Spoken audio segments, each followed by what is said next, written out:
میں نماز پڑھنے لگتی تو میری نند تیز آواز میں گانے لگا دیتی۔ میں اسے منع کرتی تو میری ایک نہ سنتی۔ ایک دن اذان کے وقت میں نے اسے گانے بند کرنے کا کہا، پر وہ نہ مانی۔ جو ہی گھنٹہ گزر گیا، میں کھانے پر بلانے گئی تو نند فوت ہو چکی تھی۔ اسے غسل دیا گیا۔ جب میت تیار کر کے اس کی نماز جنازہ پڑھی جانے لگی تو سب کے ہوش اڑ گئے، کیونکہ جو ہی اذان کے کلمات کہے جاتے، میت کے ڈولے سے گھر میں سناٹے کا راج تھا۔ صرف چند لوگ ہی موجود تھے، اور ان لوگوں کی موجودگی میں بھی ایسی خاموشی چھائی ہوئی تھی کہ سوئی گرے تو اس کی آواز بھی نہ آئے۔ یہ خاموشی مجھے بہت زیادہ چبھ رہی تھی۔ عشاء کی اذان ہو رہی تھی اور کوئی بھی ابھی تک گھر نہیں آیا تھا۔ میں بالکنی سے کمرے اور کمرے سے بالکنی کے چکر لگا کر دیکھ رہی تھی کہ آیا یہ لوگ آئے ہیں یا نہیں۔ جنازے کو دفنانے کے لیے تو کب کا لے جایا جا چکا تھا، لیکن کوئی بھی نہیں آیا تھا۔ مجھے اب تشویش ہو رہی تھی۔ ابھی میں انہیں فون ہی ملانے والی تھی کہ دروازہ بجا تھا اور میرے شوہر اندر آئے تھے۔ انہوں نے جو کچھ ہمیں کہا تھا تو ہمارے پیروں تلے سے زمین نکالنے کے لیے کافی تھا۔ مجھے یقین نہیں ہو رہا تھا کہ انہیں اتنی دیر ایسے ہو سکتی ہے۔ میری ساس کی حالت بہت ہی زیادہ بری تھی اور وہ پہلے سے زیادہ اونچی آواز میں رونے لگی تھی۔ مجھے انہیں دیکھ کر رونا آ رہا تھا، لیکن میں اب کیا کر سکتی تھی؟ میرے بس میں جتنا تھا میں نے وہ کیا تھا۔ میں نے انہیں بہت سمجھایا تھا کہ وہ لوگ ایسا نہ کیا کرے، لیکن وہ لوگ نہیں ماننے تھے۔ اور جنازے سے واپس آ کر میرے شوہر نے ہمیں جو کہانی سنائی تھی، وہ کہانی ہمارے رونگٹے کھڑا کر دینے کے لیے کافی تھی۔ مجھے اندازہ نہیں تھا کہ ایسا بھی ہو سکتا ہے، لیکن یہ دنیا ہے اور اللہ تعالیٰ دوسروں کو عبرت سکھانے کے لیے ایسے واقعات نشانی کے طور پر وقوع پذیر کرواتے ہیں۔ اس وقت بھی ایسا ہی ہوا تھا۔ میرا دل بھی خوف سے ڈوبا جا رہا تھا، اور جیسے جیسے میرے شوہر تفصیلات بتا رہے تھے میرے ہوش اڑ گئے تھے۔ میں نے بے اختیار خود کو تھاما تھا اور بیٹھ کر استغفار کی تسبیح کرنے لگی تھی، اور دل ہی دل میں اللہ تعالیٰ سے دعا کرنے لگی تھی کہ یا اللہ تو میری نند کو معاف کر دے اور اس پر اپنی رحمت کے دروازے کھول دے۔ بے شک تو رحمان اور رحیم ہے۔ اور یہی دعا بار بار میرے لبوں پر جاری تھی۔ آنکھوں میں آنسو موجود تھے اور میرے ذہن میں بار بار یہی سوچ آ رہی تھی کہ اگر اس جگہ میں ہوتی تو کیا ہوتا، اور اس سے آگے مجھ سے کچھ سوچا ہی نہیں جا رہا تھا۔ صبح میری آنکھ دیر سے کھلی تھی۔ الارم کی آواز سے میں ایک جھٹکے سے اٹھی اور فوراً سے موبائل اٹھا کر دیکھا تو پتہ چلا کہ اس وقت صبح کے 9 بج گئے تھے۔ میں ویسے صبح کے 8 بجے اٹھا کرتی تھی۔ پورا 1 گھنٹہ میں لیٹ تھی۔ جلدی جلدی میں نے شاور لیا اور اس کے بعد میں باہر آ گئی تھی۔ وہاں میری ساس پہلے سے کچن میں موجود تھی اور مجھے دیکھ کر انہوں نے برا سا منہ بنایا تھا۔ میں سمجھ گئی تھی کہ میرا لیٹ اٹھنا انہیں بالکل نہیں بھایا تھا، لیکن اب میری عادت ہو گئی تھی۔ میں نے انہیں نظر انداز کیا اور اپنے شوہر کے لیے ناشتہ بنانے لگی۔ اپنے لیے وہ پہلے ناشتہ بنا چکی تھی۔ ان کا اصول تھا کہ وہ صبح سویرے اٹھ کر سب سے پہلے ناشتہ کیا کرتی تھی اور اس کے بعد فوراً ہی کھانے کی تیاری شروع کر دی تھی۔ مجھے ان کی یہ روٹین پسند نہیں تھی، حالانکہ میں نے اس روٹین کے مطابق خود کو ڈالنے کی بہت کوشش کی تھی، لیکن میں ان کی طرح صبح 5 بجے نہیں اٹھ سکتی تھی۔ فجر کی نماز پڑھ کر میں سو جایا کرتی تھی اور پھر 8 بجے اٹھا کرتی تھی، لیکن یہ لوگ پھر نہیں سویا کرتے تھے، بلکہ یہ تو پوری رات ہی کبھی کبھی جاگا کرتے تھے اور پھر میرے اٹھنے کے بعد یہ لوگ سو جاتے تھے۔ ان کی یہی روٹین مجھے عجیب سی لگتی تھی، لیکن میں کچھ نہیں کر سکتی تھی کیونکہ میں سسرال میں تھی۔ اپنے شوہر کو ناشتہ دے کر آفس کے لیے روانہ کیا تھا اور پھر گھر کے کاموں میں جٹ گئی تھی۔ میری ساس اور نند تو سونے کے لیے چلی گئی تھی۔ اب میں گھر میں اکیلی تھی اور میرے کام تھے۔ میں آہستہ آہستہ کر کے سارے کام نپٹا رہی تھی، یہاں تک کہ 12 بجے کے قریب جب میں سکون کا سانس لینے لگی، ایک طرف بیٹھی تھی تو مجھے زور زور سے گانوں کی آواز آنا شروع ہو گئی تھی۔ میں سمجھ گئی تھی کہ میری نند اور ساس کا اٹھنے کا وقت ہو گیا ہے، اور ایسا ہی تھا۔ ان کا معمول تھا کہ اٹھتے ساتھ ہی گانے لگانے شروع کر دیتی تھی۔ مجھے ان کا معمول بہت ہی برا لگتا تھا، لیکن میں کیا کر سکتی تھی؟ میں گھر کی بہو تھی اور مجھے اندھی گونگی بہری بن کر رہنا تھا، اور ایسا ہی تھا۔ میں جب سے بیاہ کر ان کے گھر آئی تھی، ان کے عجیب و غریب معمولات دیکھ کر میں الجھن کا شکار ہو جایا کرتی تھی۔ یہاں تک کہ ایک بار تو میں نے اپنے شوہر سے بھی ذکر کر دیا تھا۔ انہوں نے مجھے صرف ایک ہی بات کہی تھی کہ تم اپنے کام سے کام رکھا کرو اور باقی جو بھی کرے ان سب کو نظر انداز کیا کرو۔ ان کی اس نصیحت کے بعد میں نے اس پر دل و جان سے عمل کرنا شروع کر دیا تھا۔ ویسے بھی وہ میرے ساتھ ٹھیک تھے تو مجھے کوئی شکایت نہیں تھی اور میں ان کے عجیب و غریب معاملات کے ساتھ سمجھوتا کرنے کے لیے راضی ہو گئی تھی، لیکن کبھی کبھی تو بہت زیادہ حد ہو جاتی تھی اور وہ لوگ ہر حد پار کر دیتے تھے، یہاں تک کہ وہ لوگ دین بازار تھے اور کبھی کبھی مجھے ایسا لگتا تھا کہ میں سسرال میں نہیں بلکہ انگریزوں کے کسی گھر میں رہ رہی ہوں، اور یہ احساس دن بدن بڑھتا ہی چلا جا رہا تھا۔ آج کا موسم بے حد خوشگوار تھا، ٹھنڈی ہوا چل رہی تھی اور مجھے ایسا موسم بہت پسند تھا، اس لیے میں نے فجر کے بعد سونا مناسب نہیں سمجھا تھا بلکہ بالکنی میں نکل آئی تھی اور وہاں اپنی چائے بھی لے آئی تھی۔ مجھے کتابیں پڑھنے کا بہت شوق تھا تو میں چائے کے ساتھ وہاں کتاب بھی لے آئی تھی کہ روشنی اچھی خاصی پھیل چکی تھی تو میں نے سوچا کہ وہاں کسی اچھی سی کتاب کا مطالعہ ہی کر دیا جائے۔ یہی سوچ کر میں وہاں بالکنی میں بیٹھی کتاب کا مطالعہ کر رہی تھی۔ میں نے دیکھا کہ میری نند دوسری بالکنی میں کھڑی فون پر کسی سے باتیں کر رہی تھی۔ وہ اتنی اونچی آواز میں باتیں کر رہی تھی کہ میری کتاب پڑھنا محال ہو رہا تھا، حالانکہ میں اس کی بات نہیں سننا چاہتی تھی، لیکن صاف طور پر واضح ہو رہا تھا کہ جس سے وہ بات کر رہی ہے وہ لڑکی نہیں ہے، کوئی لڑکا ہے۔ مجھے اپنے شوہر کی نصیحت اچھی طرح یاد تھی کہ یہاں جو کچھ ہوتا ہے جو مجھے آنکھیں بند کر کے اسے نظر انداز کرنا ہے، اس لیے میں نے ٹو لینے کی بجائے اپنے کمرے میں آنا مناسب سمجھا تھا۔ ویسے بھی میں زیادہ تر اپنے کمرے میں رہتی تھی اور کام کاج کے حوالے سے ہی باہر نکلتی تھی۔ وہ لوگ مجھ سے بہت زیادہ باتیں نہیں کرتے تھے، بس کام کی بات ہی ہوا کرتی تھی، اس لیے ہمارا رشتہ ویسا مضبوط نہیں تھا جیسے اکثر سسرال میں دیکھا گیا ہے۔ میں نے کتاب تو اب رکھ دی تھی تو سوچا کیوں نہ شوہر کے لیے ناشتہ ہی بنا لوں۔ میں نے انہیں اٹھا دیا تھا، ویسے بھی اب گھڑی کے 8 بجنے کا اشارہ کر رہی تھی۔ میری عادت تھی سونے کی، آج ذرا جلدی اٹھ گئی تھی تو میرے سر میں درد شروع ہو گیا تھا۔ نند بھی آج مجھے 8 بجے کے بعد بھی گھر میں ٹہلتی ہوئی دکھائی دے رہی تھی اور بار بار موبائل پر کوئی نمبر ملا رہی تھی۔ میں نے اسے نظر انداز کیا تھا، لیکن آنکھیں کب تک نظر انداز کرتی؟ نہ صرف وہ زور زور سے باتیں کر رہی تھی بلکہ ساتھ ساتھ گنگنا بھی رہی تھی اور تیز آواز میں اتنی صبح صبح گانے بھی لگائے ہوئے تھے۔ آج فجر کے بعد میں اذکار کرنا بھول گئی تھی، اس لیے میں نے سوچا تھا کہ میں وہیں بیٹھ کر اذکار کر لیتی ہوں۔ ویسے بھی اذکار جب یاد آئیں تو اس کو کر لینے سے بھی ثواب ہی ملتا ہے اور حفاظت بھی ہو جاتی ہے۔ چنانچہ اس نیت سے میں وہاں صوفے پر بیٹھی تھی کہ اس کے گانوں کی آواز سے میں بے حد ڈسٹرب ہوئی تھی اور بار بار آیت میرے منہ سے سلپ ہو رہی تھی اور مجھے بھولے جا رہی تھی۔ میں نے کتاب بند کی تھی اور گہرا سانس لیا تھا اور جا کر اس سے کہا تھا کہ پلیز تم تھوڑا گانے کی آواز سلو کر لو، ویسے بھی آج بہت جلدی تم نے گانے لگا لیے ہیں۔ میری بات سنتے ہی اس نے ایسے نظر انداز کیا تھا جیسے ناک سے مکھی اڑاتے ہیں۔ مجھے اس کا یہ بدتمیزانہ رویہ بالکل بھی پسند نہیں آیا تھا، لیکن میں کیا کرتی؟ مجھے اب تک تو اس کا عادی ہو جانا چاہیے تھا، لیکن میں عادی نہیں ہو پا رہی تھی، اس لیے میں نے اپنے کمرے میں جانا ہی مناسب سمجھا تھا اور وہاں جا کر اذکار مکمل کیے تھے۔ ایسا ہی ہوتا تھا، یہ لوگ مجھے اسی طرح تنگ کرتے تھے۔ یہ پتہ نہیں شروع سے ان کی عادت تھی جو اب اتنی پختہ ہو چکی تھی کہ کسی طور پر چھوٹ نہیں رہی تھی۔ مجھے بالکل بھی اچھا نہیں لگتا تھا کہ صبح صبح گھر میں تلاوت قرآن پاک کی جگہ گانے لگائے جائیں اور یہاں تک کہ جب ظہر کی اذان ہو جائے تب تک گھر میں گانے بجتے رہیں، تو پھر رحمت کے فرشتے کہاں سے آئیں گے اس گھر پر؟ اس گھر پر لعنت ہی کی جائے گی، رحمت برسنے سے رہی۔ میرے شوہر بھی اس وقت آفس جانے کے لیے تیار ہو رہے تھے اور انہوں نے میری طرف دیکھا تھا کہ آج اسے کیا ہو گیا ہے، یہ صبح ہی صبح اتنی تیز آواز میں گانے لگا کر بیٹھ گئی ہے۔ تب میں نے انہیں کہا تھا کہ آپ چھوڑ دیجئے، بلا وجہ کی بحث میں ہمیں الجھنا نہیں چاہیے، اور میں انہیں گیٹ تک چھوڑنے کے لیے آئی تھی اور انہیں الوداع کہہ دیا تھا۔ آفس کے لیے روانہ ہو گئے تھے۔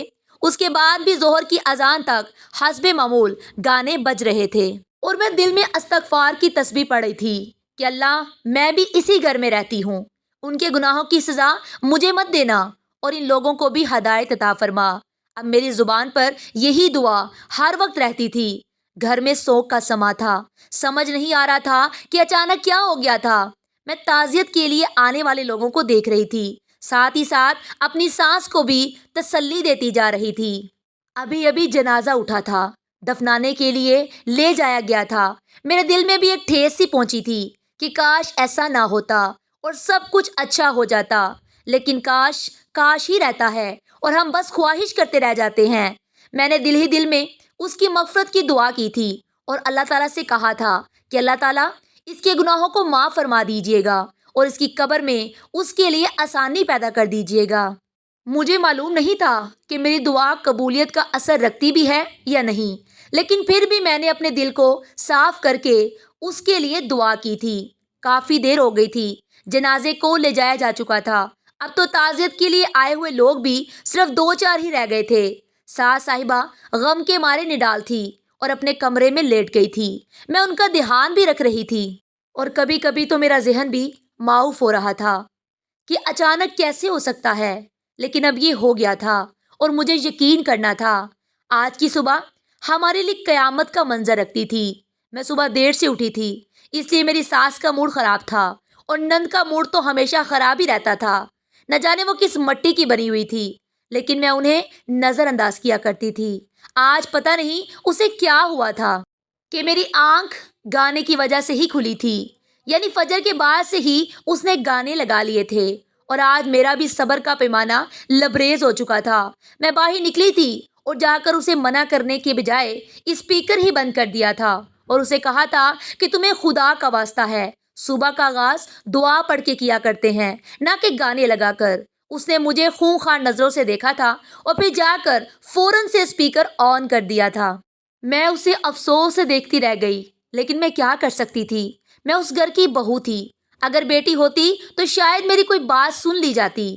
میں صبر کا گھونٹ پی کر رہ گئی اور ناشتے کی تیاری کرنے لگی، لیکن آج میری برداشت کی حد ختم ہونے لگی تھی، کیونکہ میرے سر میں بے حد درد ہو رہا تھا اور جس قدر بے ہنگ انداز میں وہ گھٹیا اور بے حیا گانے بلند آواز میں لگا کر بیٹھی ہوئی تھی، مجھ سے برداشت نہیں ہو رہا تھا۔ میں نے اپنے شوہر سے جا کر کہا تھا کہ آپ اسے منع کر دے، میرا سر پھٹا جا رہا ہے۔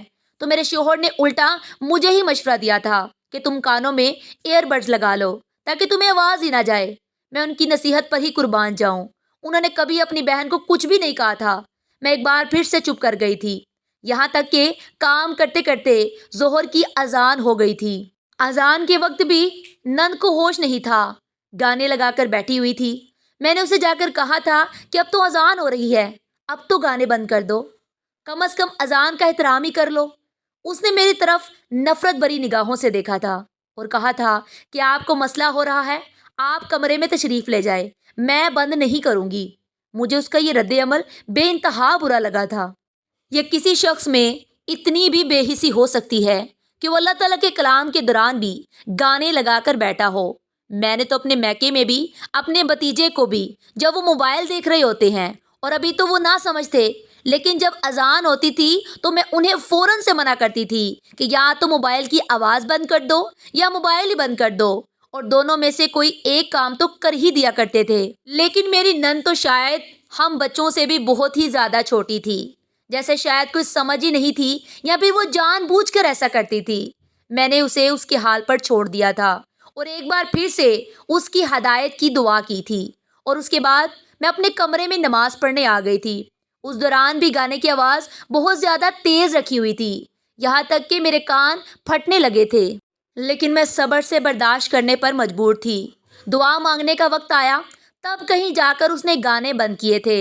اب مجھے شدید بھوک لگ رہی تھی، کیونکہ صبح میں نے بہت تھوڑا سا ہی ناشتہ کیا تھا، اس لیے تقریباً آدھے ایک گھنٹے بعد میں اسے بلانے کے لیے کمرے میں گئی تو یہ دیکھ کر میرے پیروں تلے زمین نکل گئی تھی۔ وہ بے عزت پلنگ پر لیٹے ہوئے تھے۔ میں کبھی اسے کھانے کے اوپر بلانے کے لیے نہیں جاتی تو پہلے سے ہی موجود ہوتی تھی، لیکن آج مجھے بھوک زیادہ لگی ہوئی تھی، اس لیے میں اسے بلانے اس کے کمرے میں گئی ہوئی تھی۔ ساس صاحبہ ویسے بھی آج گھر میں موجود نہیں تھی، بلکہ کسی پڑوسن کے گھر میں گئی ہوئی تھی۔ میں نے اسے ہلایا تھا، لیکن وہ نہیں ہلی تھی۔ مجھے کسی انہونی کا احساس ہوا تھا اور میں نے اسے آوازیں دیں، لیکن وہ نہیں اٹھی تھی۔ میں نے پاس پڑا پانی کا گلاس اٹھا کر چھینٹے اس کے اوپر ڈالے تھے، لیکن وہ تب بھی ٹس سے مس نہیں ہوئی تھی۔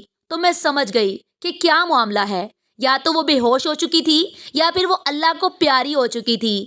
میں نے اس کی ناک کے پاس ہاتھ رکھا تھا تو سانس نہیں آ رہی تھی، اس کا مطلب یہ تھا کہ اس کا انتقال ہو چکا تھا۔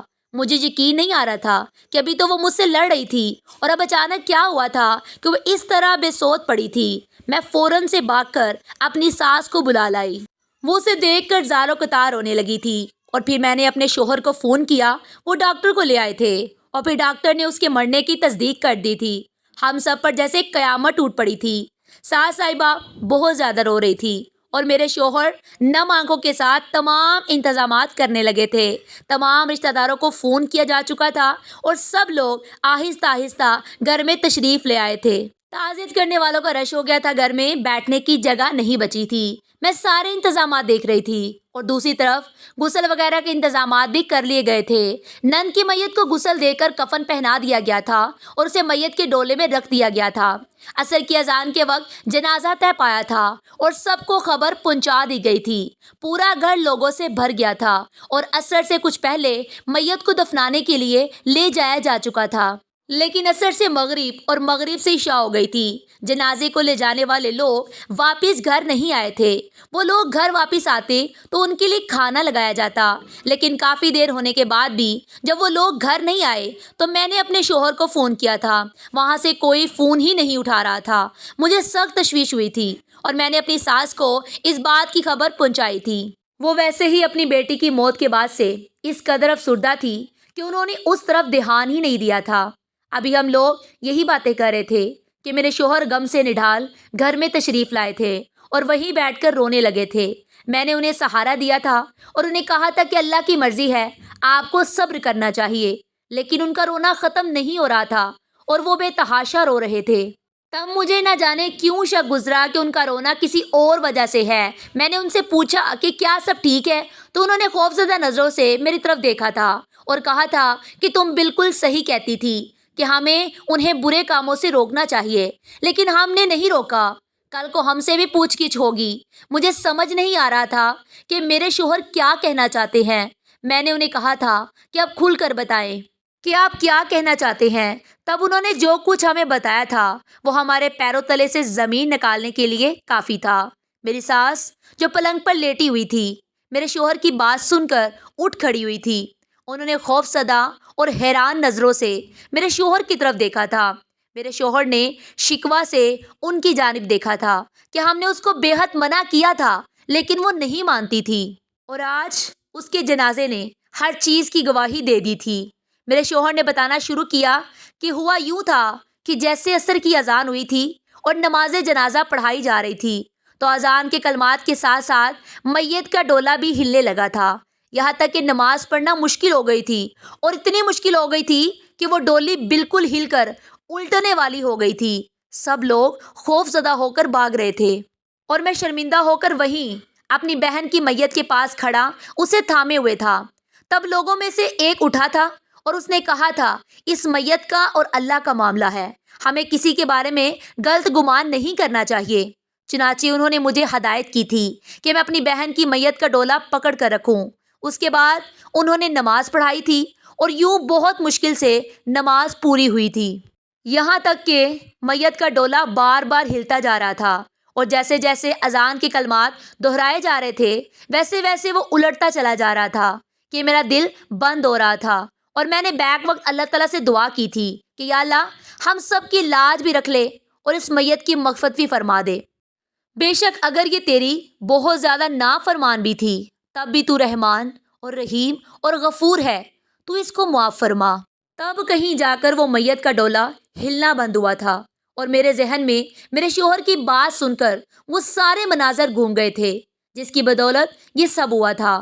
کبھی کبھی اللہ تعالیٰ تمام لوگوں کو واضح طور پر نشانیاں بتا دیتا ہے, لیکن یہ لوگ ہی ہیں جو اندھے بہرے گونگے ہو جاتے ہیں اور ان نشانیوں کو نہیں سمجھ پاتے. ان لوگوں کے ساتھ بھی یہی ہوا تھا اور میرے شوہر کی زبانی یہ ساری کہانی جو ابھی بھی ان کے لبوں پر جاری تھی سن کر میں ماضی میں گم ہو گئی تھی. وہ تمام مناظر آج کی صبح سمیت اور آج کے دن سمیت میری آنکھوں کے سامنے گھومنے لگے تھے جس کی بدولت یہ سب ہوا تھا. میں نے آنکھیں بند کر لی تھی اور ماضی کسی فلم کی طرح میرے سامنے چلنے لگا تھا اور ایک ایک واقعہ میرے ذہن پر نقش ہوتا چلا جا رہا تھا اور مجھے وہ ساری وجہیں ایک ایک کر کے نظر آ رہی تھی جس کی وجہ سے یہ سب ہوا تھا. میرا نام انابیہ زبیر ہے اور یہ میری کہانی ہے, بلکہ یہ میری کہانی میں ایک ایسے کردار کی کہانی ہے جس سے زندگی بھر کے لیے سبق حاصل کیا جا سکتا ہے. میں انابیہ زبیر اپنے والدین کی اکلوتی اولاد ہوں۔ میرے 3 بھائی ہیں اور میں ان سب کی لاڈلی تھی۔ میرے والدین نے میری تربیت میں کوئی کسر نہیں چھوڑی تھی اور یہاں تک کہ میری پڑھائی کے لیے بھی انہوں نے اپنا پیڑ تک کاٹ کر مجھے پڑھایا تھا۔ یہ ان کی دعاؤں کا ہی نتیجہ تھا کہ میں ان کی ایک بہت فرما بردار بیٹی ثابت ہوئی تھی۔ یہاں تک کہ یونیورسٹی میں بھی میں نے مکمل حجاب کر کے تعلیم حاصل کی تھی اور کبھی بھی ان کے اعتماد کو نہیں توڑا تھا، بلکہ ہمیشہ ان کے اعتماد کو قائم رکھنے کی خود سے قسم کھائی تھی اور خود سے کیا گیا یہ وعدہ بھرپور طور پر نبھایا تھا۔ یونیورسٹی میں بہت سے لڑکے میرے خواہش مند تھے، لیکن میں نے ان میں سے کسی کو بھی لفٹ نہیں کروائی تھی کیونکہ میری تربیت مجھے اس بات کی اجازت ہی نہیں دیتی تھی۔ دوسری طرف مجھے اپنے والدین کی عزت کا بھی بھرپور خیال تھا، یہاں تک کہ میں نے یونیورسٹی کے تمام امتحانات نمایاں نمبروں سے پاس کر لیے تھے۔ اسی یونیورسٹی میں ایک استاد آتے جاتے رہا کرتے تھے جو کبھی کبھی اسلامک لیکچر دیا کرتے تھے اور مجھے ان کا لیکچر بہت پسند آتا تھا، یہاں تک کہ میں نے انہیں اپنا آئیڈیل بنا لیا تھا اور اس آئیڈیل کے دوران میں کب ان سے محبت کرنے لگ گئی تھی مجھے پتہ نہیں چل سکا تھا، لیکن اس محبت کو میں نے اپنے دل میں دفن کر دیا تھا اور کبھی بھی خود کو پتہ نہیں چلنے دیا تھا اور صرف ایک آدھ بار ہی اللہ سے دعا مانگی تھی کہ اگر وہ میرے حق میں بہتر ہے تو مجھے ضرور مل جائیں۔ تو نہ میں نے اللہ سے کوئی ضد لگائی تھی، یہاں تک کہ میری یونیورسٹی ختم ہو گئی تھی۔ اب میں گھر پر رہ کر امی کا ہاتھ بٹایا کرتی تھی۔ دوسرے تمام والدین کی طرح میرے والدین کو بھی میری شادی کی فکر ہونے لگی تھی، تو انہوں نے میرا رشتہ ڈھونڈنا شروع کر دیا تھا، لیکن انہیں کوئی بھی میرے جوڑ کا پسند نہیں آیا تھا۔ کوئی بہت زیادہ اونچے خاندان کا نکل آتا یا پھر ایسا نکل آتا جس سے ہمارا کوئی جوڑ ہی نہ بنتا، اور ایسے امی ابو کے بقول میری عمر نکل رہی تھی اور وہ لوگ اس حوالے سے کافی پریشان رہتے تھے۔ ایک دن میں گھر کے کاموں سے فارغ ہو کر بالکنی میں کھڑی ہو کر موسم کو انجوائے کر رہی تھی کہ مجھے ایسا لگا جیسے مجھے امی نے آواز دی ہے۔ میں وہاں گئی تو میری حیرت کی انتہا نہیں رہی کہ وہی استاد جو اسلامی لیکچر دیا کرتے تھے وہاں موجود تھے اور ان کے گھر والے بھی ان کے ساتھ تھے۔ مجھے سمجھ نہیں آ سکی تھی کہ وہ لوگ وہاں کیوں موجود تھے، اور ان کے جانے کے بعد مجھے علم ہوا تھا کہ وہ لوگ تو میرے لیے رشتہ لائے تھے۔ میں سجدے میں گر گئی تھی اور اللہ کے سامنے شکر ادا کیا تھا کہ انہوں نے میری سن لی تھی، حالانکہ میں نے ان سے کوئی ضد بھی نہیں لگائی تھی۔ تب مجھے اندازہ ہو گیا کہ یہ بات کیوں کہی جاتی ہے کہ دل کو دل سے راہ ہوتی ہے۔ وہ بھی مجھے کہیں نہ کہیں پسند کرتے تھے، لیکن انہوں نے بھی اظہار کرنے کی بجائے سیدھا سادہ راستہ اختیار کیا تھا۔ یہاں میں ایک بات بتاتی چلوں کہ ہمارا گھرانہ ایک مکمل دینی گھرانہ تو نہیں تھا، لیکن کچھ اسلامک شاعر کا ضرور خیال رکھا جاتا تھا، جیسے نماز، روزہ، زکوٰۃ، اور اس کے علاوہ پردے کو بھی اہمیت حاصل تھی۔ اس کے علاوہ گانا بجانا ہم لوگ سخت گناہ سمجھا کرتے تھے، کیونکہ ابو ہمیں سمجھاتے تھے کہ گانا بجانا اور اس جیسی دوسری چیزیں دل میں نفاق پیدا کرتی ہیں اور دل اللہ سے بالکل غافل ہو جاتا ہے اور پھر جو چاہے وہ کرتا ہے۔ اور ویسے بھی آپ صلی اللہ علیہ وآلہ وسلم کی حدیث ہے کہ تم میں حیا نہ رہے تو تم جو چاہے کرو، یعنی انسان کی حیا کو بالکل ختم کر دیتا ہے، پھر انسان ہر اس عمل میں مبتلا ہو جاتا ہے جس کی آگے اللہ نے ایک حد بندی مقرر کی ہوئی ہے۔ چنانچہ ابو نے ہماری تربیت میں یہ چیز لازمی شامل کی تھی، اور جب ہمارا رشتہ طے ہوا تو ابو کو ان کی یہی بات بہت پسند آئی تھی۔ لیکن کیا معلوم تھا کہ ان کے گھر والوں کے راز تو شادی کے بعد ہی کھلیں گے۔ مجھے اتنا معلوم ہوا تھا کہ ان کے والد صاحب اس دنیا میں نہیں تھے اور وہ اپنی ماں اور بہن کے ساتھ رہتے تھے، لیکن رشتے کے وقت وہ اپنے چچا اور چچی کو اپنے ساتھ لائے تھے، اور یوں ہماری ایک مختصر سی نکاح کی تقریب میں شادی ہو گئی تھی اور میں ان کے گھر دلہن بن کر آ گئی ہوں۔ یہاں یہ بات بتاتی چلوں کہ ان کی ماں اور بہن شادی میں بالکل چپ چاپ بیٹھی ہوئی تھی، ایسا محسوس ہوتا تھا جیسے انہیں ہم سے کوئی سروکار نہ ہو۔ خیر یہ بات مجھے بہت زیادہ بری محسوس ہوئی تھی اور ابو کو بھی اس بات کا افسوس ہوا تھا، لیکن چونکہ میرے شوہر ایک اچھے انسان تھے اس لیے ابو نے یہ سب برداشت کر لیا تھا۔ لیکن اصل حقیقت تو مجھے وہاں جا کر معلوم ہوئی تھی، اور شادی کے دوسرے ہی دن جب میں اٹھی تھی تو مجھے ناشتہ نہیں ملا تھا، بلکہ مجھے پہلی دفعہ خود کچن میں اپنے اور اپنے شوہر کے لیے ناشتہ بنانا پڑا تھا۔ شادی کی پہلی رات میرے شوہر نے مجھے بہت کچھ کہا تھا، لیکن میں اتنی زیادہ گھبرائی ہوئی تھی کہ ان کی بات توجہ سے نہیں سن پائی تھی، اور اب غور کیا تو معلوم ہوا تھا کہ انہوں نے بالکل صحیح کہا تھا۔ انہوں نے مجھے شادی کی پہلی رات ہی سمجھا دیا تھا کہ اس گھر کو تم مکمل اپنا گھر سمجھ لو۔ اس گھر میں دوسرا جو بھی کچھ ہو اس پر خاموش رہنا اور کبھی بھی کوئی رد عمل نہ دینا۔ اگر تم مجھ سے محبت کرتی ہو تو تمہیں یہ کرنا ہوگا اور میری محبت میں تمہیں یہ سیکھنا ہوگا۔ شروع میں مجھے اس بات کی سمجھ نہیں آئی تھی کہ وہ کیا کہنا چاہتے ہیں، لیکن آہستہ آہستہ مجھے اس بات کی سمجھ آ گئی تھی کہ انہوں نے ایسی بات کیوں کی تھی۔ شادی کے پہلے دن جب ناشتہ بنانا پڑا تھا، وہ گھر میں بالکل سناٹا چھایا ہوا تھا، تب مجھے ان کی یہ بات سمجھ آ گئی۔ میں نے چپ چاپ فریج سے سامان نکال کر ناشتہ بنایا تھا اور انہیں اٹھایا تھا۔ اب ہم دونوں نے مل کر ناشتہ کیا تھا۔ امی لوگوں کو میں نے فون کر کے منع کر دیا تھا وہ ناشتہ لے کر نہ آئے، بلکہ میں ان کے گھر پر آ رہی ہوں۔ انہیں حیرانی ضرور ہوئی تھی، لیکن میں نے انہیں جیسے تیسے بہانے بنا کر مطمئن کر لیا تھا۔ وہ شادی کے بعد سے ہی میں نے ساری ذمہ داریاں سنبھالی تھی اور ان ذمہ داریوں میں میری، میرے شوہر کی اور گھر کی کچھ ذمہ داریاں تھیں۔ تھوڑے دنوں تک تو مجھے ان کا رویہ بہت عجیب سا لگا تھا کہ میری ساس نے کوئی روایتی ساس جیسا کوئی رویہ نہ رکھا اور نہ ہی نند گند ثابت ہو رہی تھی۔ لیکن مجھے معلوم نہیں تھا کہ آگے مجھے معلوم ہو جائے گا کہ کون روایتی ساس ہے اور کون نند گند ہے۔ شادی کے تیسرے دن میری آنکھ بہت شور سے کھلی تھی اور میں گھبرا کر باہر آئی تھی تو میں نے دیکھا تھا کہ میری نند کسی سے فون پر بہت زور زور سے باتیں کر رہی تھی، یہاں تک کہ اس کی حالت غیر ہو رہی تھی اور ایسا لگ رہا تھا جیسے اسے دورے پڑ رہے ہو۔ میں نے فوراً سے بھاگ کر اپنے شوہر کو اٹھایا تھا اور میرے ساتھ باہر آئے تھے۔ پھر جیسے باہر آئے تھے ویسے ہی اندر بھی چلے گئے تھے اور مجھے بھی اپنے ساتھ ہی کمرے میں لے آئے تھے اور مجھے پلنگ پر بٹھا کر کہا تھا کہ میں نے تمہیں شادی کے پہلے دن ہی سمجھا دیا تھا، تمہیں ایسے واقعات دیکھنے کو ملیں گے، لیکن تمہیں اپنی آنکھیں بند رکھنی ہوگی اور کان بھی بند کرنے پڑیں گے اور زبان کو سینا پڑے گا۔ اگر تم میرے ساتھ زندگی گزارنا چاہتی ہو تو تمہیں ایسے ہی کرنا پڑے گا۔ میں حیران ہو گئی تھی کہ ایک بھائی اپنی بہن کو اس حالت میں دیکھ کر بھی مجھے یہ سبق دے رہا ہے۔ میں نے سوالیہ نظروں سے ان کی طرف دیکھا تھا تو انہوں نے کہا تھا کہ تمہاری ساس میری ماں نہیں ہے اور نہ ہی تمہاری نند میری بہن ہے۔ میں ان کے اس جملے پر حد درجہ حیران ہوئی تھی اور حیرانی سے ان کی طرف دیکھا تھا۔ انہوں نے مجھے سمجھایا تھا کہ میرے والد صاحب نے 2 شادیاں کی تھی، میری والدہ سے میں ہی پیدا ہوا تھا اور اس کے بعد انہوں نے اولاد کے لیے دوسری شادی کی تھی، لیکن ان کی اولاد نہ ہو سکی تھی۔ ہاں، میرے ابو کی دوسری بیوی اپنے ساتھ ایک بیٹی ضرور لائی تھی۔ یوں میرا اس کے ساتھ کوئی شرعی رشتہ نہیں ہے اور نہ ہی میں انہیں اپنی ماں مانتا ہوں، لیکن چونکہ ابو نے اپنی وفات سے پہلے مجھ سے ایک وعدہ لیا تھا اور بس میں ان سے کیا گیا وعدہ نبھانے پر مجبور ہوں۔ انہوں نے مرتے وقت مجھے نصیحت کی تھی کہ میں ان کو اکیلے نہ چھوڑوں، کیونکہ وہ اپنی اس بیٹی کی وجہ سے بہت زیادہ پریشان رہتی ہے، یہاں تک کہ اب تو انہوں نے اس کی فکر کرنا بھی چھوڑ دی ہے۔ میرے والد صاحب ان دونوں کے لیے بہت زیادہ پریشان تھے، حالانکہ ان کا رویہ میرے ساتھ کچھ زیادہ اچھا نہیں تھا، لیکن میں بس ایک مرے ہوئے کی نصیحت اور وصیت کو پورا کرنے پر مجبور ہوں۔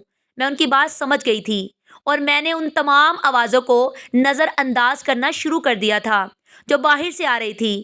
اصل میں میری نند کسی لڑکے سے بات کر رہی تھی اور اس کو چیخ اور چلا رہی تھی اور زور زور سے اس پر کسی الزام کا جواب دے رہی تھی۔ میرے لیے سب کچھ نیا تھا، لیکن میں نے سوچ لیا تھا کہ میں اپنے شوہر کے لیے برداشت کر لوں گی۔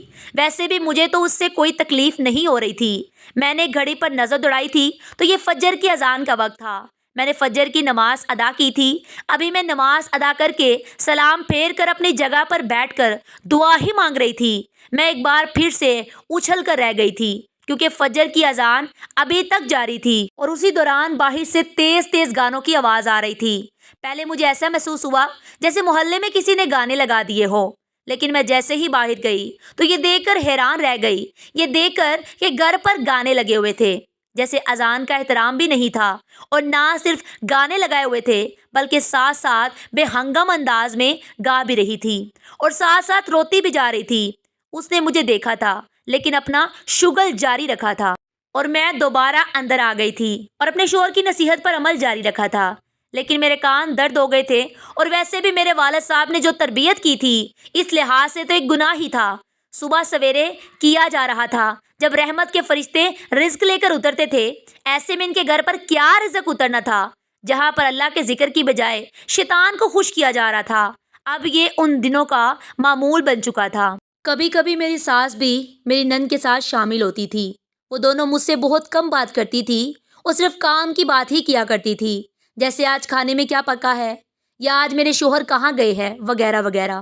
گھر کا سارا خرچہ میرے شوہر چلاتے تھے اور ساس کو پینشن ملا کرتی تھی کیونکہ وہ ایک سرکاری ٹیچر رہ چکی تھی۔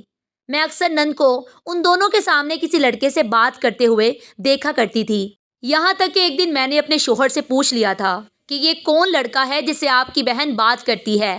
تب انہوں نے بتایا تھا کہ اس کا شوہر رہ چکا ہے، ان دونوں میں طلاق ہو چکی ہے، لیکن اس کے باوجود دونوں ایک دوسرے سے رابطہ رکھے ہوئے ہیں، ملتے نہیں ہیں لیکن بات کرتے ہیں، اور بات کرتے کرتے ایسا لڑتے ہیں کہ ہمیں دونوں کا کیا گیا ایک دوسرے سے فیصلہ صحیح لگتا ہے کہ ان دونوں نے ایک دوسرے کو طلاق تو دے دی ہے۔ لیکن مجھے ان کی بات سے تسلی نہیں ہوئی تھی۔ میں نے کہا بھی تھا کہ یہ تو بہت گناہ کی بات ہے کہ طلاق کے بعد بھی سابقہ شوہر سے رابطہ رکھا جائے۔ تو میرے شوہر نے کہا تھا کہ میں نے اسے سمجھانے کی بہت کوشش کی تھی لیکن اس پر دوڑے پڑنے لگتے ہیں، اس لیے اب میں نے ان تمام معاملوں میں ہار مان لی ہے اور ان کو ان کے حال پر چھوڑ دیا ہے۔ اصل میں تربیت ماں کا حصہ ہوتی ہے اور باپ کا فرض بھی ہوتی ہے، اور جب دونوں اپنے فرائض میں غفلت برتتے ہیں تو ایسے نتائج سامنے آتے ہیں۔ میرے والد کی دوسری بیوی کا پہلا شوہر ایک نفسیاتی انسان تھا جس کا پورا اثر اس کی بیٹی میں آیا ہے۔ میں نے نوٹ کیا تھا کہ میرے شوہر اپنی والدہ کو، جو کہ بھلے ہی سوتیلی تھی، والدہ نہیں کہا کرتے تھے بلکہ ابو کی دوسری بیوی کہا کرتے تھے، اور مجھے وجہ سمجھ آ گئی تھی کہ ان کے والد صاحب نے شاید ان کی پہلی بیوی کا دل دکھا کر دوسری شادی کی تھی کہ میرے شوہر کو اب ان سے کوئی سروکار نہیں تھا۔ میرے دن اسی طرح گزر رہے تھے۔ ان دنوں جو ہے دن راتوں میں کوئی دن ایسا نہیں تھا جب میرے کانوں میں بے ہنگم گانوں کی آواز نہ آئی ہو۔ اب تو میں نے التجا کر کے اپنے شوہر سے کہہ دیا تھا کہ وہ مجھے ایئر بڈز لے دیں جو اپنے کانوں میں لگا کر میں ان خرافات سے بچ سکوں، کیونکہ شروع سے مجھے ان چیزوں کی عادت نہیں تھی کہ میں ان چیزوں میں شامل ہو جاؤں، بلکہ ایک دو بار تو میں نے اپنی نند کو منع بھی کیا تھا کہ وہ ایسی حرکتیں نہ کیا کرے، تو اس نے مجھ سے لڑنے کی کوشش کی تھی، اور میں نے اسی وقت توبہ کر لی تھی کہ آئندہ میں انہیں کوئی بات کہوں یا کوئی نصیحت کروں۔ گھر کے سکون کے لیے کافی تھا کہ میں چپ چاپ یہ سب برداشت کروں، لیکن کبھی کبھی برداشت کی بھی حد ثابت ہو جاتی تھی۔ وہ اکثر اذان کے وقت گانے لگا کر بیٹھ جاتی تھی، اور جب تک اذان جاری رہتی تھی اس کے کتنی دیر بعد تک تیز آواز میں گانے بجاتی رہتی تھی۔ میں نے ایک بار اسے کہا تھا کہ وہ اپنے کمرے میں بجا لیا کرے، آواز باہر نہ آئے، تو اس نے مجھ سے کہا تھا اس گھر کی بیٹی نہیں ہے، لہٰذا میرا جو دل چاہے گا میں وہ کروں گی، وہ مجھے یہاں کوئی روکنے والا نہیں ہے۔ اب میں نے اسے صرف اتنا کہا تھا کہ مجھے اس چیز سے مسئلہ نہیں ہے، لیکن آگے جا کے یہ چیز تمہارے لیے مسئلہ بنے گی۔ تم اذان کا احترام بھی نہیں کرتی اور نمازیوں کا خیال بھی نہیں رکھتی۔ صرف میں اس گھر میں نماز نہیں پڑھتی، ہو سکتا ہے کوئی اور مخلوق بھی نماز پڑھتی ہو، اس وجہ سے خلل پڑتا ہو ان کی عبادت یا نماز میں، یا آس پاس کے محلے میں بھی کسی کو تمہاری اس حرکت سے تکلیف ہوتی ہو۔ اس نے میری اس بات پر کہے لگائے تھے۔ مجھے بہت شرمندگی محسوس ہوئی تھی، لیکن میرا دل مطمئن تھا کہ میں نے اسے غلط جانا تھا اور اسے ٹوکا بھی تھا۔ اب چاہے اسے برا لگا تھا یا اچھا لگا تھا، یا اس نے میرا مذاق بنایا تھا، مجھے اس سے کوئی سروکار نہیں ہونا چاہیے تھا۔ کم از کم اللہ کے سامنے میں اتنی تو جواب دہ ہو سکتی تھی کہ میں نے اسے اس چیز کے لیے منع کیا تھا اور اس چیز سے باز رہنے کا بھی کہا تھا، لیکن وہ نہیں رکتی تھی، یہاں تک کہ میں نے انہیں گھر میں نماز پڑھتے بھی نہیں دیکھا تھا۔ البتہ میں اور میرے شوہر 5 وقت کی نماز پڑھتے تھے، لیکن میری ساس اور نند کو ان چیزوں کی کوئی فکر نظر نہیں آتی تھی، بلکہ کھانا پینا سونا یہی ان کی زندگی تھی، اور اسی چیزوں میں یہ لوگ مشغول تھے۔ یہاں تک کہ یہ بات میرے والدین کو بھی پتہ چل گئی تھی، تو انہوں نے مجھے مشورہ دیا تھا کہ میں الگ ہو جاؤں، کم از کم گھر میں سکون تو محسوس ہو، ہر وقت بے ہنگم گانے ناچ گانے سے مجھے چھٹکارا مل جائے۔ لیکن پھر میں نے انہیں بتایا تھا کہ میرے شوہر مجبور ہیں اور اپنے باپ سے کیا گیا وعدہ نبھا رہے ہیں، ورنہ تو وہ کل ہی گھر چھوڑ دیتے۔ دن یوں ہی گزر رہے تھے اور میں ہفتے میں 1-2 بار ضرور دس دیا کرتی تھی کہ تم ایسا نہ کیا کرو، لیکن وہ باز نہیں آتی تھی، تو مجھے اس کی آخرت کی فکر ہوتی تھی کہ اللہ پاک اس سے کتنے زیادہ ناخوش ہوں گے۔ ان دنوں وہ بہت زیادہ چیخنے چلانے لگ گئی تھی اور اس کی اپنے سابقہ شوہر سے بہت زیادہ لڑائیاں چل رہی تھی۔ تب میں نے اپنا درس دینا بند کر دیا تھا کہ کہیں اس پر کوئی نفسیاتی دورہ پڑے اور مجھ پر ہی حملہ نہ کر دے۔ میرے شوہر نے بھی مجھے ہدایت کی ہوئی تھی کہ جب کوئی ایسی بات ہو رہی ہو تو تم اپنے کمرے میں رہا کرو، باہر نہ نکلا کرو۔ کبھی کبھی مجھے ان دونوں سے خوف بھی محسوس ہوتا تھا کہ وہ دونوں اتنی زیادہ اللہ کی نافرمانیوں میں مشغول تھی کہ کہیں ان میں شیطانی نہ گھس گئی ہو، مجھ پر کوئی حملہ ہی نہ کر دیں۔ ایسی سوچیں بھی مجھ پر حملہ آور ہوتی تھی اور میں خود کو اذکار پر محفوظ سمجھا کرتی تھی۔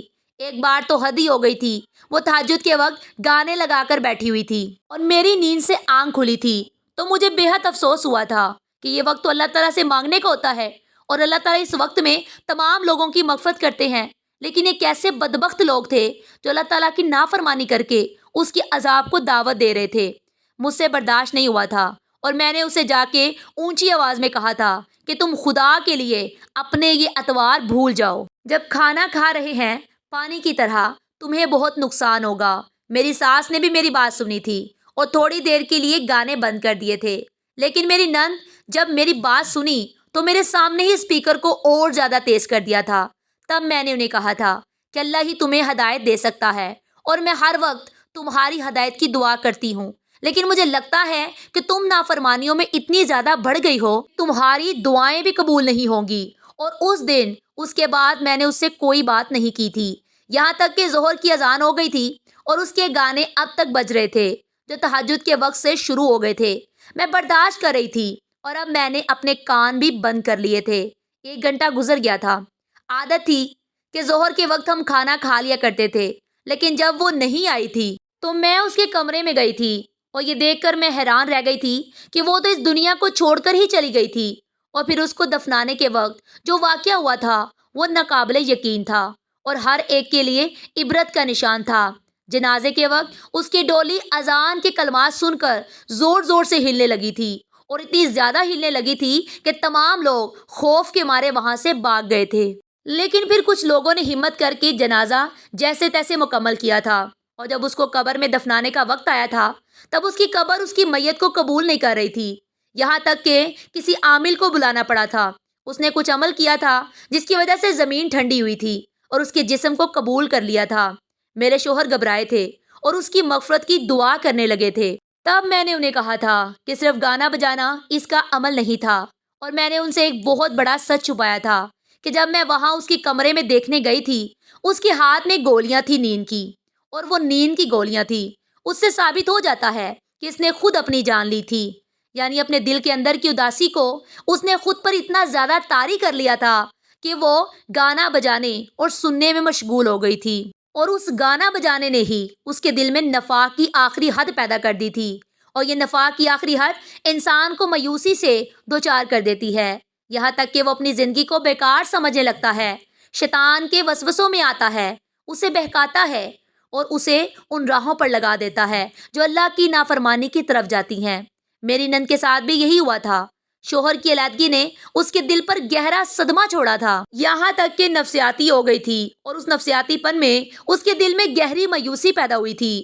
وہ ہر اس عمل میں مبتلا ہو گئی تھی جو اللہ تعالیٰ سے دور لے جاتا ہے، اور اس کے بعد اس نے خود کی دوائی روحانی اور جسمانی کرنے کی بجائے شیطان کے راستے پر چلنا چاہا، جو آخرکار اس کے لیے جان لیوا ثابت ہوا۔ وہ حرام فعل میں مبتلا ہوئی، اور اس سے پہلے وہ ایسے اعمال میں مبتلا تھی جو نفاق سے بھرپور تھے، اور اسی وجہ سے اس کے ساتھ وہ تمام اعمال پیش آئے تھے تو دوسروں کے لیے اللہ تعالیٰ نے عبرت بنا کر بھیجے تھے۔ ہاں، البتہ میری نند کے ساتھ ہونے والے ان تمام واقعات نے میری ساس پر گہرا اثر ڈالا تھا، اور اس کے بعد سے میں نے دیکھا تھا کہ میری ساس کی کوئی بھی نماز نہیں چھوٹی تھی، بلکہ گانا بجانا تو کیا، وہ ہر اس چیز سے دور ہو گئی تھی جس میں وہ پہلے مبتلا تھی۔ البتہ ان کے دل کی کیفیت اور اداسی اور زیادہ بڑھ گئی تھی، تو انہوں نے اپنی اولاد کی صحیح تربیت نہیں کی تھی، یہاں تک کہ وہ اللہ تعالیٰ سے نافرمانیوں میں مبتلا تھی اور اسی حالت میں اس دنیا سے چلی گئی تھی۔ لیکن میں نے دیکھا تھا اس عورت کو، وہ اپنی بیٹی کی محبت میں ہر وقت اللہ کے آگے گڑ گڑا کر رویا کرتی تھی اور ہر وقت اس کی مغفرت طلب کرتی رہتی تھی۔ مجھے پوری امید تھی کہ اللہ تعالیٰ ماں کی دعا کو رائیگاں نہیں جانے دے گا، اور میری دعا بھی یہی تھی کہ میری نند کو اپنی زندگی میں تو سکون نہیں مل سکا تھا، شیطان نے اسے بہکا دیا تھا، لیکن آخرت میں شاید اللہ تعالیٰ اپنی رحمان و رحیم صفت کی بدولت اس کی مغفرت کر دیں گے۔ آپ کو یہ کہانی کیسی لگی؟ کمنٹ باکس میں اپنی رائے کا اظہار ضرور کیجیے گا، اور اگر ابھی تک ہمارے چینل کو سبسکرائب نہیں کیا تو سبسکرائب کر لیجئے گا۔ تب تک ملتے ہیں ایک نئی اور دلچسپ کہانی کے ساتھ۔ اللہ حافظ۔